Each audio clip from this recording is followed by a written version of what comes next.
Muito bem, meus irmãos, como é que vocês estão? Estamos aqui mais uma vez, mais uma semana, para dar seguimento aqui à nossa série de exposições do Evangelho de Marcos. Sempre muito alegre aqui de ter vocês toda semana aqui juntamente conosco. Desde já quero que você se inscreva aqui no nosso canal, compartilhe aqui esse conteúdo com mais pessoas. Reaja aí também nos comentários com a gente aí, fala aí quem é você, de onde você está nos acompanhando aí. E aproveite para divulgar aí nos grupos de WhatsApp aí, nas suas redes sociais. Marca a gente lá no Instagram, tira um print aí e manda aí no Instagram e marca a gente lá. Temos o arroba aí também do Palavra Viva lá no Instagram. Arroba Palavra Viva Prog. Você pode nos seguir lá, os cortes aqui do nosso canal. Vocês vão ser muito abençoados. E hoje vamos dar início aí o capítulo 4 aqui do Evangelho de Marcos, Temos ainda uma longa caminhada, mas o objetivo nosso é aprender mais da Palavra de Deus. Então, vamos rodar a vinheta aí e nós voltamos já.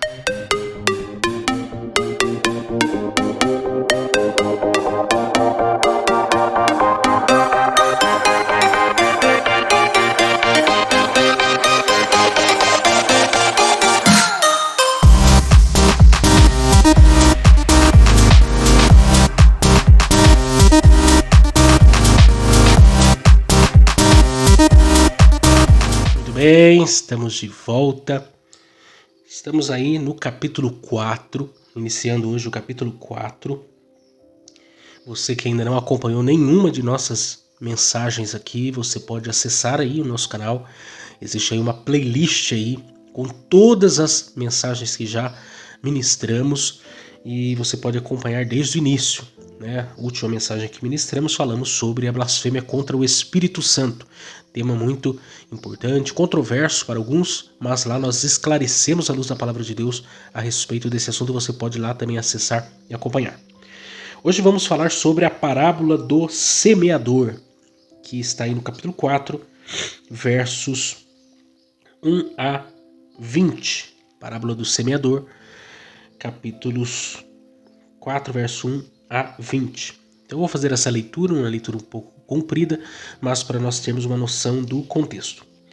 Diz assim: E outra vez começou a ensinar junto ao mar, e ajuntou-se a ele grande multidão, de sorte que ele entrou e assentou-se num barco sobre o mar, e toda a multidão estava em terra junto ao mar, e ensinava-lhe muitas coisas por parábolas, e lhes dizia na sua doutrina: Ouvi, eis que saiu o semeador a semear.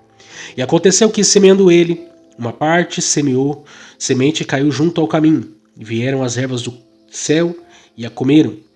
E outra caiu sobre os pedregais, onde não havia muita terra, e nasceu logo, porque não tinha terra profunda. Mas saindo o sol queimou-se, e porque não tinha raiz secou-se. E outras caiu entre espinhos, e crescendo os espinhos a sufocaram, e não deu fruto. E outra caiu em boa terra, e deu fruto, e que vingou e cresceu. E um produziu 30, outro 60 e outro 100.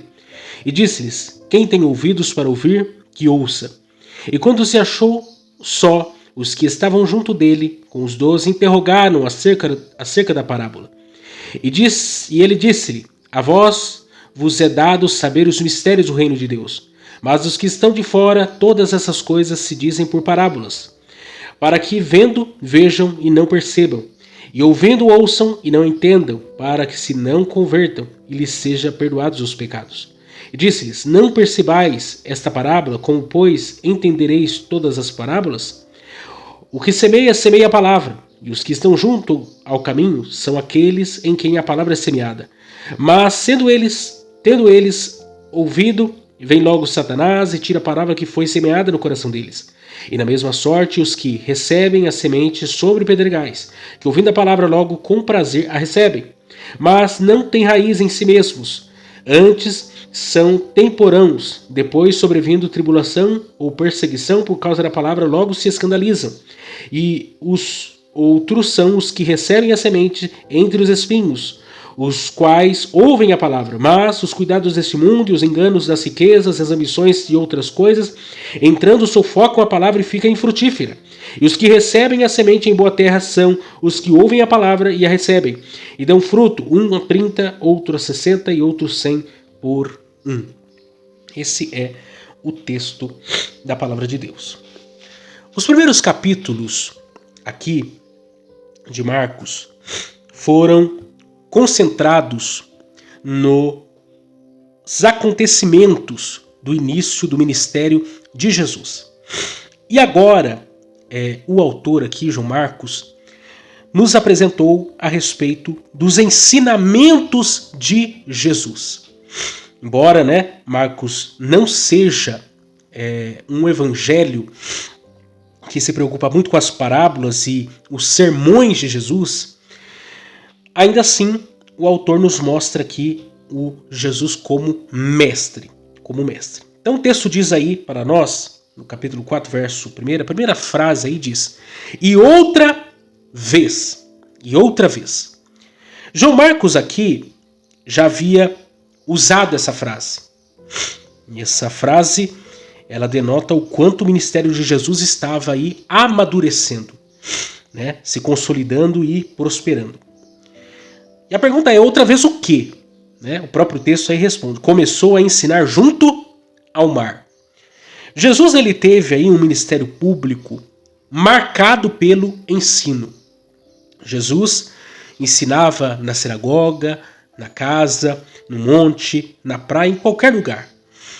E o foco de Jesus era o ensino.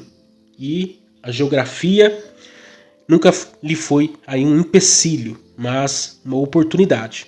De modo que o texto aí diz o seguinte: ajuntou-se a ele grande multidão, de sorte que ele entrou e assentou-se no barco sobre o mar, e toda a multidão estava em terra junto ao mar. E ensinava-lhes muitas coisas por parábolas e lhes dizia na sua doutrina. Hernandes Dias Lopes diz que a praia era para Jesus o templo e o barco lhe era o púlpito. Em Marcos aqui, capítulo 2, verso 2, Jesus já havia demonstrado que ensinava não como os escribas, e como os fariseus, mas como quem tem autoridade. E aqui, no entanto, nos é compartilhado o conteúdo do ensino de Jesus. O ensino de Jesus aqui foi por meio de parábola. Jesus tinha aqui uma pedagogia incomparável. Jesus falava de maneira que todos podiam entender e assim foi. Jesus ensinou aqui, nessa oportunidade, sobre o semeador e a semente. Esse texto famosíssimo de Jesus, essa parábola famosíssima de Jesus. Inclusive eu estava pensando quando meditava nesse texto, que eu mudei aqui para o condomínio aqui, residencial, 4 apartamentos, e quando eu estava para negociar aqui, para comprar aqui, uma das coisas que me espantou foi a área, tem um terreno bem grande aqui, e o desafio nosso era manter o mato controlado, A área de terra muito grande que, se você deixa, o mato toma conta. E já estou 1 ano e pouco aqui morando, mais ou menos, e agora que a gente está conseguindo controlar as coisas, Fiz aqui um trabalho aqui para fazer um jardim de pedra para amenizar a situação do mato tomar conta. E aí, meditando nesse texto, a gente consegue compreender quão desafiador é entender o processo, da semente fazendo o seu trabalho na terra e da terra, seguindo o seu curso natural, porque a terra ali sozinha, a chuva cai, mas a erva daninha ela toma conta, A terra ora tá mais fofa, ora ela tá mais dura, Tem terra que produz bem, tem terra que produz mal. E aí você vai entendendo, a parábola de Jesus e o exemplo que Jesus usa aqui para tratar de um assunto corriqueiro que faz parte da nossa vida. E Jesus estava aqui ensinando o que acontecia mediante a pregação da palavra de Deus. Então Jesus, ele destaca aqui 6 verdades fundamentais. Primeiro, o semeador. Segundo, a semente. Terceiro, o solo. Quarto, a semeadura. Quinto, o crescimento. E sexto, a colheita. O semeador é o pregador do evangelho. A semente é a palavra de Deus. O solo é o coração do ouvinte. A semeadura são as pessoas, o crescimento é o amadurecimento e a colheita é o resultado. Então a pergunta é, o que acontece quando se prega a palavra de Deus? Essa é uma pergunta importante de nós aqui destacarmos. Jesus sabia que a pregação da palavra de Deus era como uma semente e que o problema nunca seria a pregação, pois a palavra de Deus é poderosa por si mesma. Então Jesus mostra nessa parábola que o problema nunca será a palavra. Nunca será a palavra de Deus. Ou seja, a semente, mas o solo, o coração do ouvinte. Então Jesus ele sabia que a semente cairia em alguns solos áridos e por isso os resultados seriam diversos.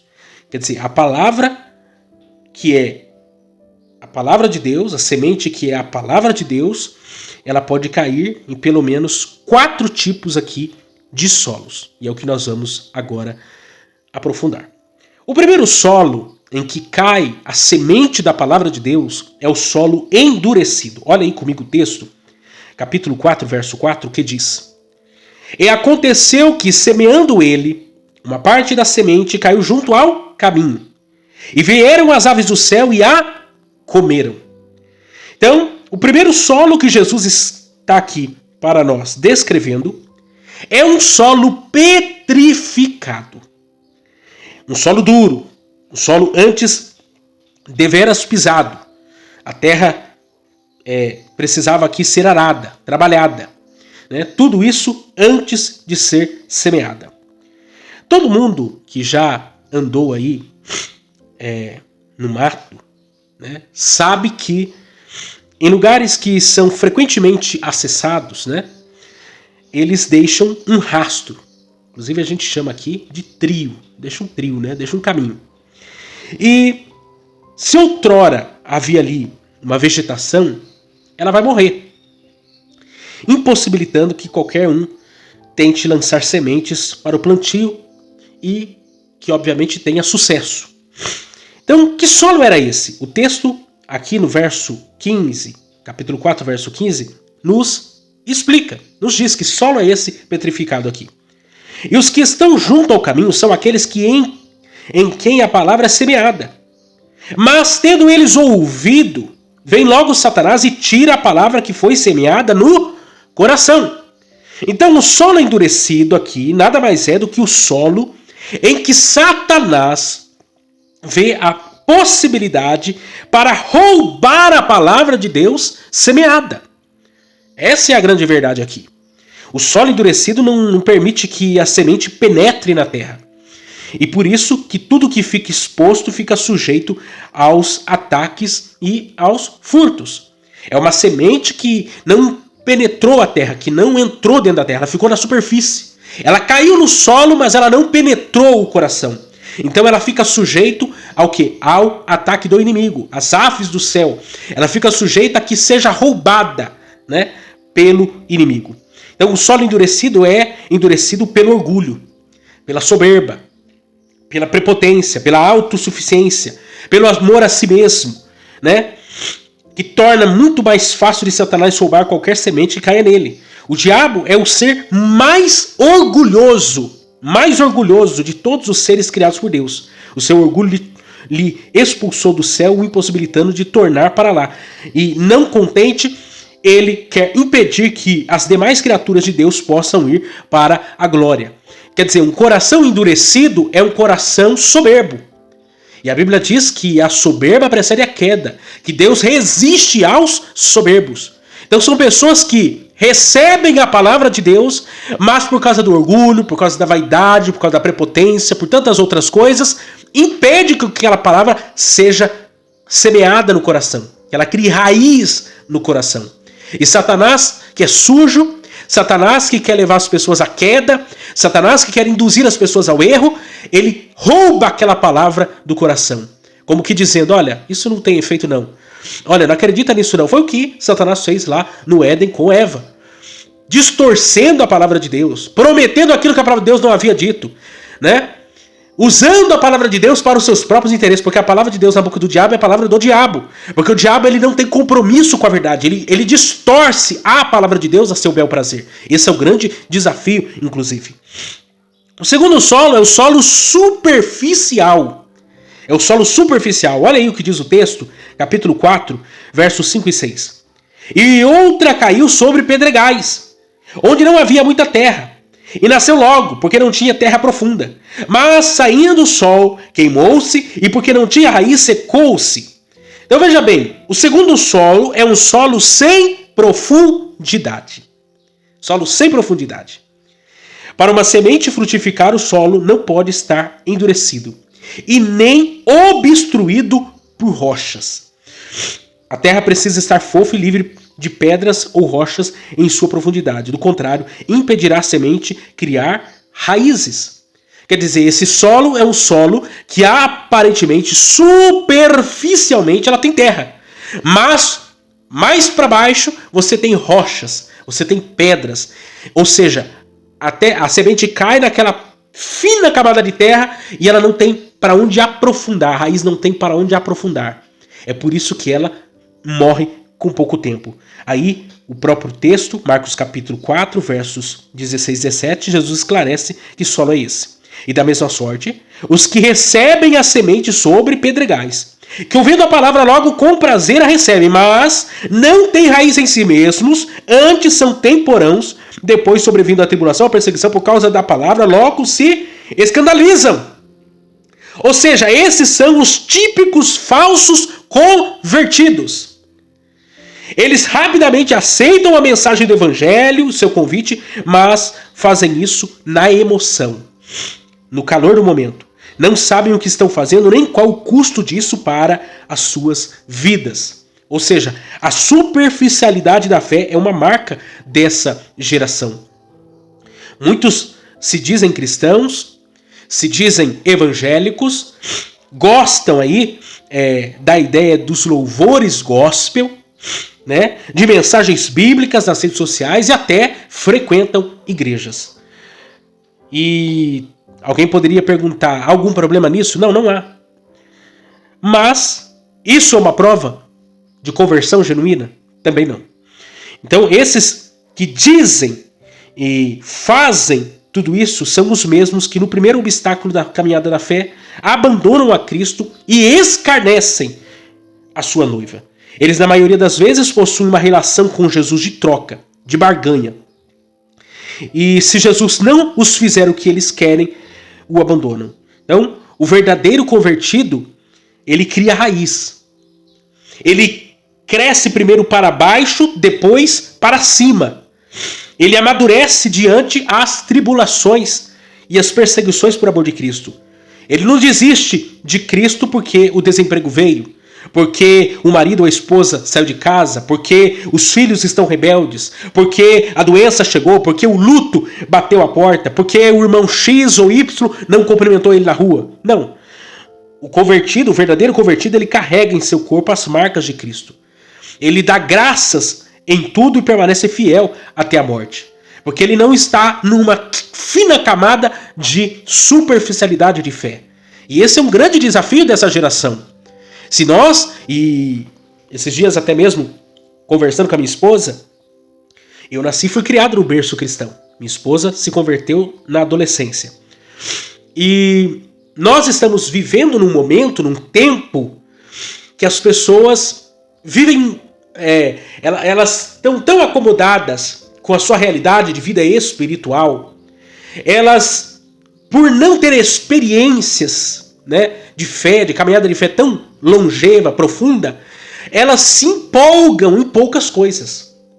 Elas, num copo d'água, acham que aquilo é o oceano, né, mais profundo. Quando, na verdade, para aqueles que já viveram experiências de fé mais intensas e profundas, sabem que nós não estamos vivendo um tempo de chuva da graça de Deus como se está sendo propagado. Isso é um grande engano. Pelo contrário, nós estamos vivendo um retrocesso. Nós estamos vivendo o tempo mais apático da igreja. Por quê? Porque as pessoas estão vivendo numa fina camada espiritual. Elas não têm raiz, elas não têm profundidade. No primeiro vento, a casa se desmorona. No primeiro vento, na primeira chuva, os rios levam a casa embora. Por quê? Não tem profundidade. Não tem profundidade. E o crescimento da vida espiritual começa para baixo. É com raiz. Primeiro você cresce para baixo, ninguém vê, ninguém observa. São os vales, são as pelejas, são as lutas, são os vendavais, são as tribulações. E depois você cria uma camada para cima, que são os frutos, que é um tronco que vai amadurecendo. A cada ano que passa, o tronco vai se tornando mais robusto para sustentar a árvore. Só que isso leva tempo. Leva tempo. As pessoas querem amadurecimento precoce, instantâneo. As pessoas querem experiências extraordinárias, mas elas não passaram nem por um triz do que a geração passada passou. E estamos achando que somos a última bolacha do pacote que a gente viralizou na internet, porque a gente tem milhares de seguidores, porque a gente tem like, compartilhamento, e acha que isso é avivamento. Isso não é avivamento. Movimento não é avivamento. A nossa espiritualidade não pode ser medida pelas métricas do mundo, né, carnal, humano, porque até mesmo quando Deus nos avalia, Ele nos avalia no particular. Ele nos avalia de outras maneiras, de outras formas.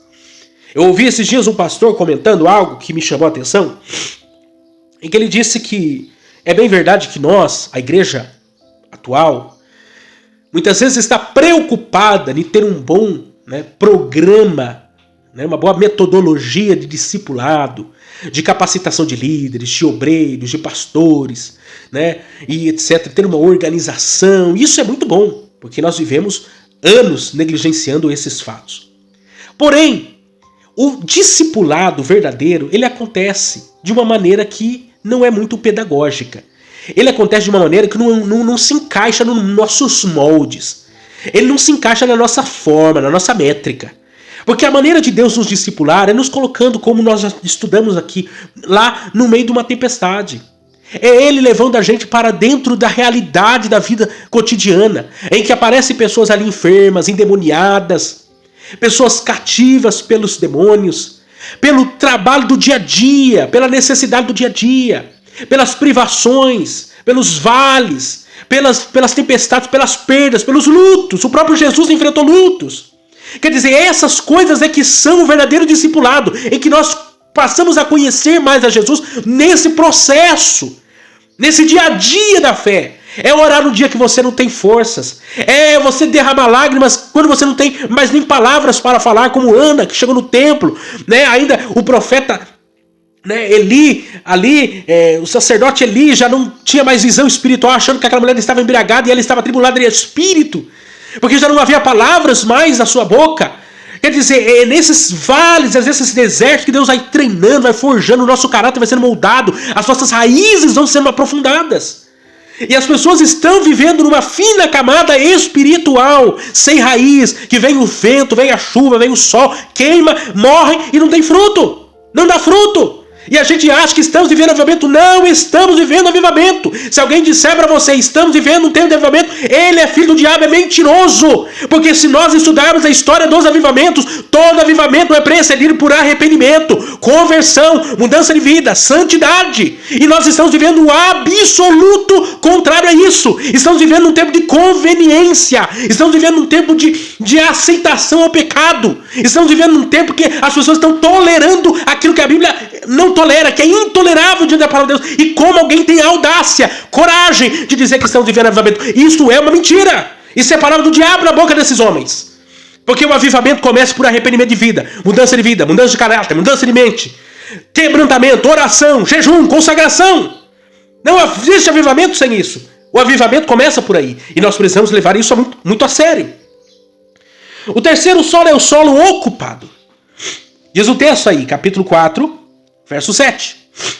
E outrora caiu entre espinhos, e crescendo os espinhos, a sufocaram, e não deu fruto. Esse solo está infestado de erva daninha. A verdade é que é um tipo de solo de erva espinhosa, que foi semeada junto da boa semente. Então a sua raiz pode chegar até 30 centímetros de profundidade. E isso atrapalha o crescimento da boa semente. Esse é um solo que divide dois tipos de semeadura: bom e ruim. A boa semente até nasce e cresce, mas não com muito vigor. Com o tempo murcha e morre, pois os espinhos a suplantam. Então, o que significa isso na prática? Olha aí o que diz Marcos, capítulo 4, versos 18 e 19. Dos outros, os que receberam a semente entre os espinhos, os quais ouvem a palavra, mas os cuidados desse mundo e os enganos das riquezas e as ambições de outras coisas entrando sufocam a palavra e fica infrutífera. Em outras palavras, é um coração extremamente concorrido. Existem outras coisas mais importantes tomando o primeiro lugar desse coração. O reino de Deus e a sua justiça não ocupam a primazia desse coração. Jesus e o seu reino nesse coração é só mais um dentre tantos outros interesses que o ocupam. E aqui Jesus destaca 3 ervas daninhas que crescem junto com a semente do evangelho. Primeiro, os cuidados do mundo. Observa aí comigo o que diz lá a carta de 1 João capítulo 2, versos 15 a 17. Não ameis o mundo, nem no que no mundo há. Se alguém ama o mundo, o amor do Pai não está nele. Porque tudo que há no mundo é concupiscência da carne, concupiscência dos olhos e a soberba da vida. E não do Pai, mas o mundo. E o mundo passe, a sua concupiscência. Mas aquele que faz a vontade de Deus permanece para sempre. Esse tipo de pessoa que colocou o mundo e os seus prazeres em primeiro lugar. O mundo os atrai. A carne os domina. Os olhos os corrompem e a soberba os envaidece. Muitos são os que já não mais buscam as coisas do céu, mas as coisas da terra. Tudo isso é uma pedra de tropeço para eles. Amam o mundo, não amam a Deus e com isso não podem receber o amor do Pai. Ao decidirem amar o mundo, decidem se tornar inimigos de Deus. Esse é um grande problema, é uma erva daninha que tem matado muitas pessoas. Porque eles amam mais o mundo, os seus prazeres, do que o próprio Deus. E aí Jesus vai dizer, lá em Lucas, quando vai falar do custo do discipulado, que aquele que ama, mais a pai e mãe, que ama o mundo e etc., e não ama a Deus, a Jesus, acima de todas as coisas, não tem como ser discípulo dele. Como que nós vamos ser discípulos de Jesus sem ter total entrega a ele? Segundo, os cuidados das riquezas. Olha o que diz Mateus capítulo 5, verso 19 a 24, que diz: Não ajunteis tesouros da terra, onde a traça e a ferrugem tudo consomem, e onde os ladrões minam e roubam, mas ajuntai tesouro no céu, onde nem a traça nem a ferrugem consomem, e onde os ladrões não minam nem roubam, porque onde estiver o vosso tesouro, aí estará também o vosso coração. A candeia do corpo são os olhos, de sorte que, se os teus olhos forem bons, todo o teu corpo terá luz. Se, porém, os teus olhos forem maus, o teu corpo será tenebroso. Se, portanto, a luz que em ti há são trevas, quão grandes serão tais trevas?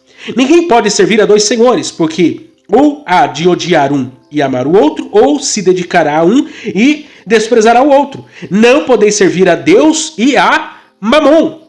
Olha o que o apóstolo Paulo também diz em Filipenses capítulo 3, verso 19. O fim deles é a perdição, o Deus deles é o ventre. E a glória deles é para a confusão deles mesmos, que só pensam nas coisas terrenas. Olha o que diz ainda Paulo, em 1 Timóteo capítulo 6, verso 10. Porque o amor do dinheiro é a raiz de toda espécie de males. E nessa cobiça, alguns se desviaram da fé e se transpassaram a si mesmos com muitas dores. Não é errado, meus irmãos, ser rico, nem ter muito dinheiro. Mas quem muito deseja tal coisa pode transformar esse desejo em um ídolo em seu coração. Jesus estava dizendo aqui que muitos são esses que têm essa erva daninha sufocando o seu coração.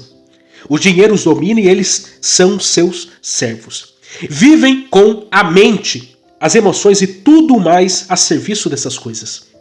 A razão da vida deles é ter dinheiro, riquezas.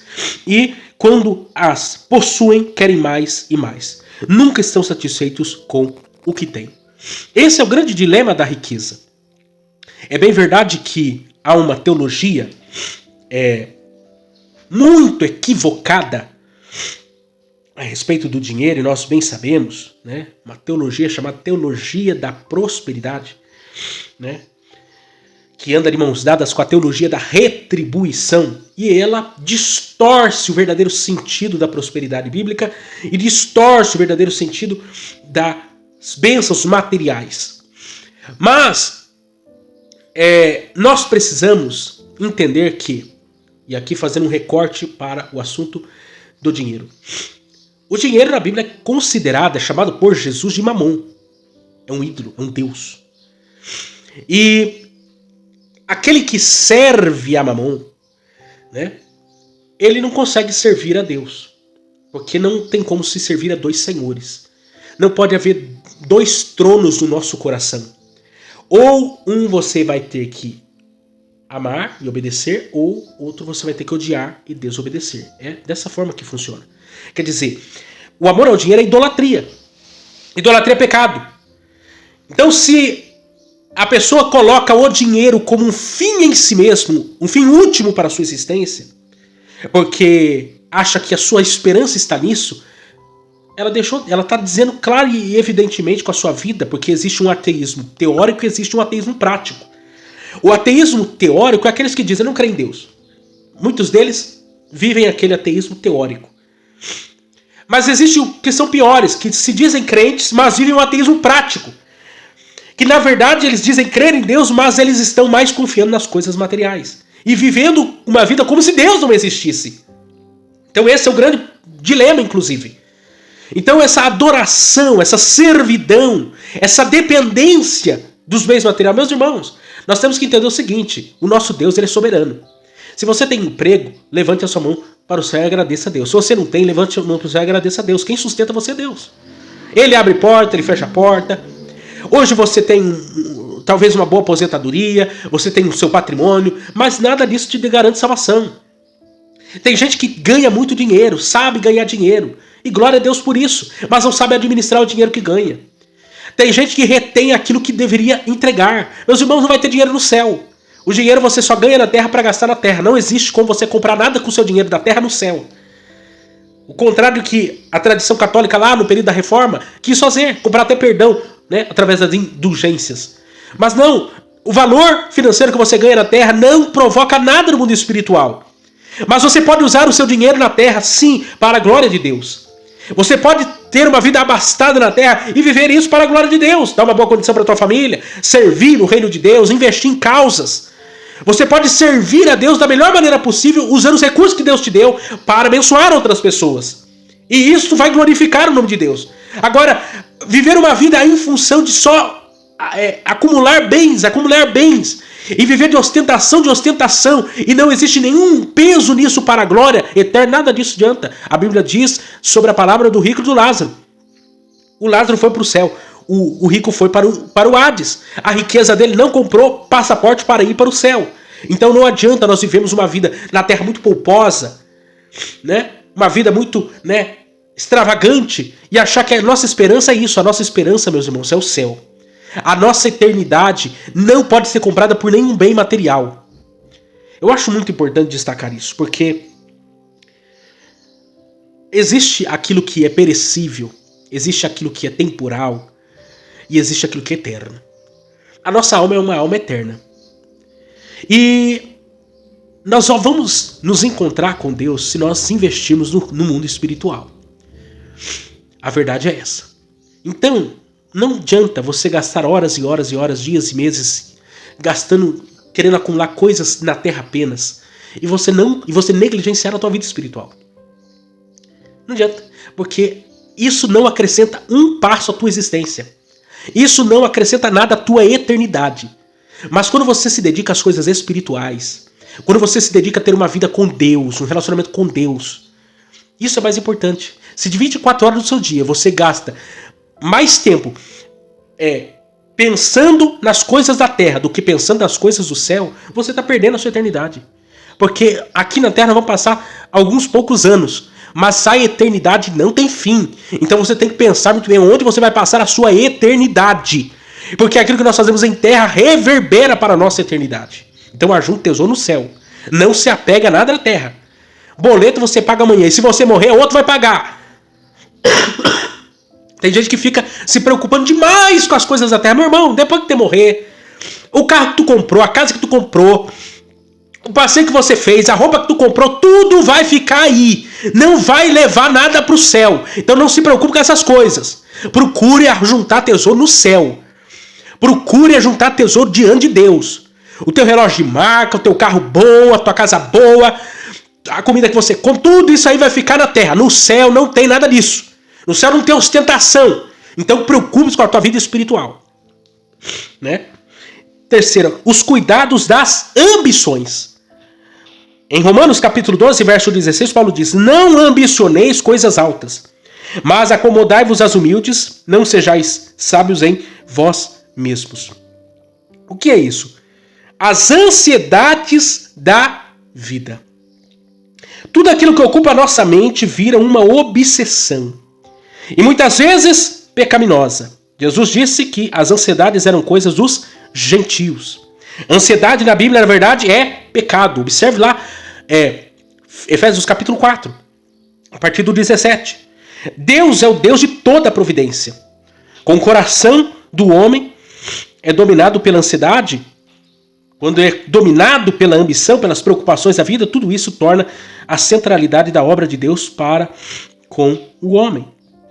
Em que lugar entra a palavra de Deus nesse coração? Entra, mas tem prazo de validade para sair, pois o coração ele fica dividido com o mundo, com as riquezas, com as ambições da vida, e não abre espaço para a palavra de Deus frutificar. Se Jesus é o nosso Salvador, se Ele é o meu e Ele é o seu Salvador, não é o meu Senhor, não tem como a sua palavra frutificar na nossa vida. Jesus precisa ser o único Senhor, Salvador de nossas almas e reinar sobre nós. Quer dizer, não basta termos a Jesus como nosso Salvador, mas sobretudo como nosso Senhor. E muitas pessoas estão vivendo numa vida de ambição, que é o que diz Eclesiastes: vaidade, vaidade, tudo é vaidade. De ostentação, de stories no Instagram, de reels no Instagram, de uma vida fútil, vazia. E nada disso acrescenta nada à nossa vida espiritual. E muitas vezes a palavra de Deus não acha lugar no nosso coração. Não tem como frutificar a palavra de Deus. Isso é muito perigoso. O último tipo de solo é o solo frutífero. Diz aí Marcos capítulo 4, verso 8 e verso 20. E outra caiu em terra boa e deu fruto, que vingou e cresceu. E um produziu 30, e outro 60, e outro 100. E os que receberam a semente em boa terra são os que ouvem a palavra e a recebem e dão fruto, um 30 e outro a 60 e outro 100 por um. Esse é o verdadeiro convertido, o que nasceu de novo, a nova criatura, o Filho de Deus. Aquele que produz fruto é o verdadeiro discípulo de Jesus. A árvore é conhecida por seu fruto. As 3 outras sementes caíram na terra, cresceram, morreram e não geraram nada, eram infrutíferas. Agora, o que caiu em terra boa produziu um 30, outro 60 e outro 100 por um.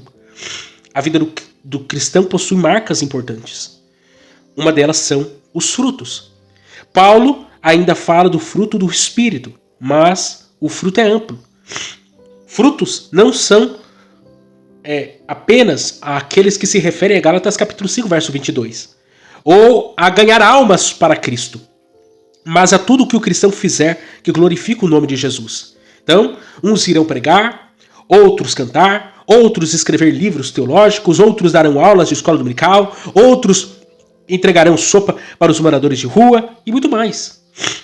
Dar frutos é produzir algo para o outro e para a glória de Deus. Nenhuma árvore come seu próprio fruto. Toda árvore produz para que os outros se deleitem de seu fruto. E mais, cada um irá produzir segundo a sua proporção. Uns mais e outros menos, mas todos para a glória de Deus. Então, meus irmãos, esse é o grande princípio aqui. Que árvore é a árvore frutífera? Que semente é a semente que deu fruto? É aquela semente que caiu na terra boa e deu fruto. E o fruto não é feito para a árvore. A árvore produz frutos para os outros. Eu gosto da ideia do fruto do Espírito, porque o fruto do Espírito não é algo que aquele que produz se deleitará, mas aquele que recebe se deleitará. É curioso quando você encontra uma pessoa e você vê, nossa, aquele irmão, olha, ele tem uma paciência, olha, aquela irmã tem uma bondade, um amor. Sabe o que é isso? É você identificando os frutos que ela possui. É você se deleitando dos frutos que ela possui. Agora, quando a pessoa não tem esse fruto, você vê uma pessoa, né, sem paciência, uma pessoa amarga, uma pessoa dura, uma pessoa do coração ruim, vingativo, você percebe que ali há uma dificuldade. Mas o crente, ele produz frutos. Frutos. Frutos. Jesus era pedagógico em seus ensinos. Falava de forma que todos compreendiam. Mediante essa parábola, ele nos ensinou a multidão e os seus discípulos a serem frutíferos. Ensinou sobre o poder de sua palavra e que o problema é o solo que a recebe. A semente do evangelho será pregada em todos os solos possíveis, mas só frutificará na boa terra. A semente de salvação será pregada a todos, mas nem todos irão crer na sua salvação. Então, meus irmãos, nós não podemos deixar jamais de pregar a palavra de Deus, de pregar o evangelho de Jesus Cristo. A boa semente. Não sabemos em que solo essa semente cairá, mas sabemos que se ela cair na boa terra, ela vai produzir 30, 60 e 100 por 1. Que nós sejamos a terra boa, em que a semente do evangelho vai germinar, vai brotar e vai dar frutos. Vai dar frutos. Que nós possamos ser como a boa semente, que achou lugar, que a palavra de Deus achou lugar, porque o crente, quando ele é repreendido, quando ele é exortado, ele cresce, ele amadurece. É diferente daquele que é rebelde, né? Da ovelha, do bode. O bode não aceita a repreensão, quem aceita a repreensão é a ovelha. Então nós precisamos estar com um coração sensível à palavra de Deus e deixar que ela produza em nós frutos para a nossa vida espiritual. Meus irmãos, que essa palavra fique guardada no nosso coração, que vocês compartilhem essa mensagem com mais pessoas. E eu creio que Deus, através da sua palavra, pode fazer muito mais. Deus continue abençoando vocês e até a semana que vem.